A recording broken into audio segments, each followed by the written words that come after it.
Hello, and welcome to today's video. Coach Rodrigo here with Barefoot Movers and Saguaro Shoes. Today I'm going to show you two very important drills to keep our path or to continue our path to better transitioning to barefoot shoes, but also to start improving or to improve the functionality of our feet. So let's get to it. The first drill that I'm going to show is called the short foot. And if you remember from before, we talk about the tripod of the foot, the 3 points of support, the ball of the feet below the big toe, the one below the little toe, and the heel. So we're going to be focusing on those. So we're going to come to this half kneeling position. We're going to make sure that we have those 3 points of support the entire time. And the goal of this drill is to try to make the foot shorter. That's why it's called short foot.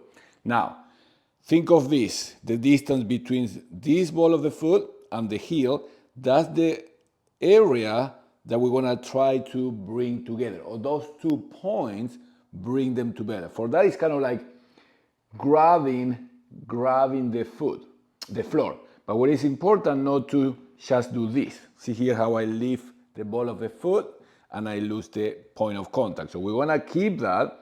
And we want to try to grasp. The goal is to feel the engagement of these muscles at the foot and then relax. It may be tricky, so practice. I often see people just trying to grip with the toes. So be mindful to that. Be a little bit patient, okay? This is a process. We're restoring this feet, so we need to proceed with patience and consistency.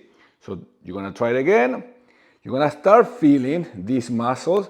You wanna hold that contraction for a couple seconds and then relax. And notice when the foot is relaxed and then when you start contracting. So we're gonna be working out those muscles just like any muscle. Now, of course, then you're gonna do the other foot and you may feel like, okay, one side is easier.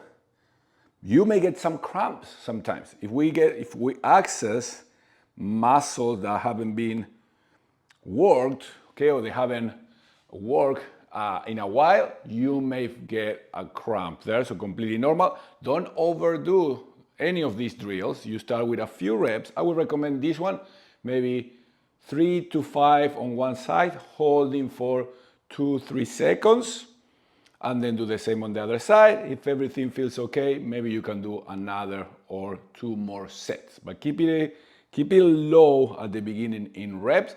More important to start understanding the drills and connecting to those muscles. So that's short foot. The second one is more about understanding and practicing a little bit of pronation and supination of the foot. And you can think of pronation as a more flattened arch, okay? And supination where we have a higher arch.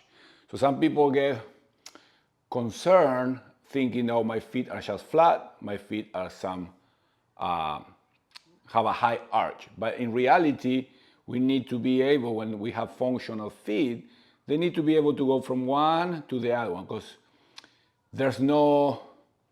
neither of those are bad. The problem is when we get too stuck in one and we cannot access the other one. And some feet tend to be more flattened, other ones tend to be higher arch, but we need to be able to move. So in this drill, again, you're gonna find the tripod, and the movement we're gonna do, I'm gonna show this way.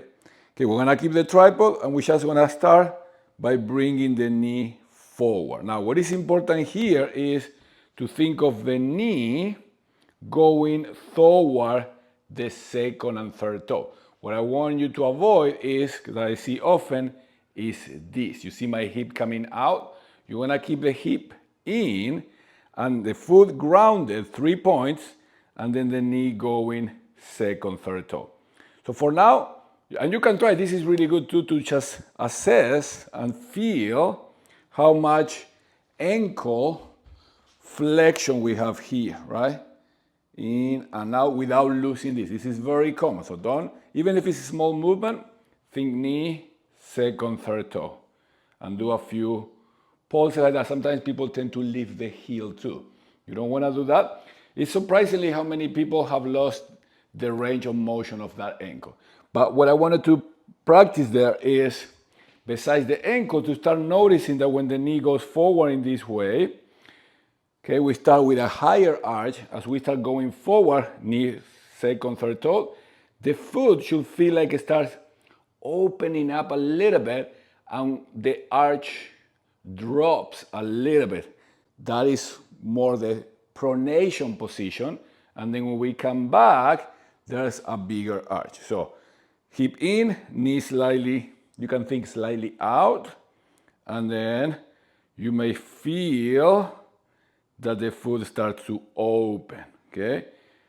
There, and then back. So the knee starts from behind the ankle, and you should see, okay, that's the position that you have the biggest or the highest arch.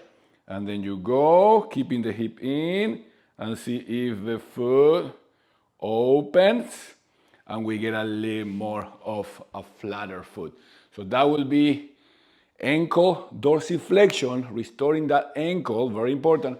And then I start to notice, without forcing, I'm thinking of that knee, the tripod, very important, keep the tripod on the floor, and the knee going slightly out, second, third toe. So those are two good drills that you can start practicing. Of course, I did it half kneeling, but we can also try in the standing position. So now from the standing position, we can practice both.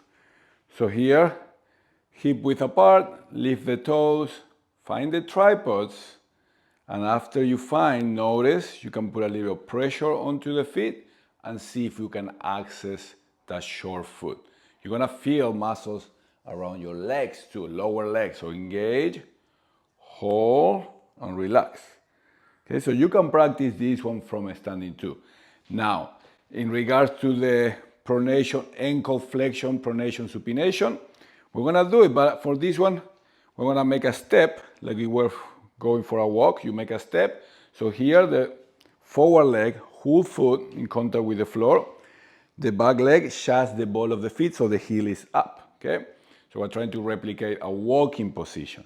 Now from here, you can start thinking of, here my body weight is more on the heel, on the right heel, and then I'm gonna send the knee forward. So I'm moving at the ankle, and then the body weight shifts to the forefoot, okay? We can also add a little bit of rotation here at the pelvis, but remember, the knee goes forward, but slightly out. So the body weight's on the heel, I shift forward, it's shifting to the forefoot, the knee goes slightly out, the hip stays in, and here there's a little bit of rotation of the pelvis. See how it's pointing to the side? And then I come back. Now, this is a supinated position, more arch. Now, knee forward, but to second, third toe, right? Keep the hip in, and then see if you start connecting. Now we can start connecting the foot with the pelvis and back. Okay, start practicing this. It may be tricky and awkward at the beginning, but think of knee out. Okay, feel the foot opening, okay, without losing the tripod, and that little rotation of the pelvis too. Keep it small, keep it low reps. It's more about reteaching the body, feet, and now connecting to the hip in this last drill to start communicating better together, okay? Let's keep it there for today. Thank you for your attention. I hope you enjoyed this video, and I will see you on the next one. 5.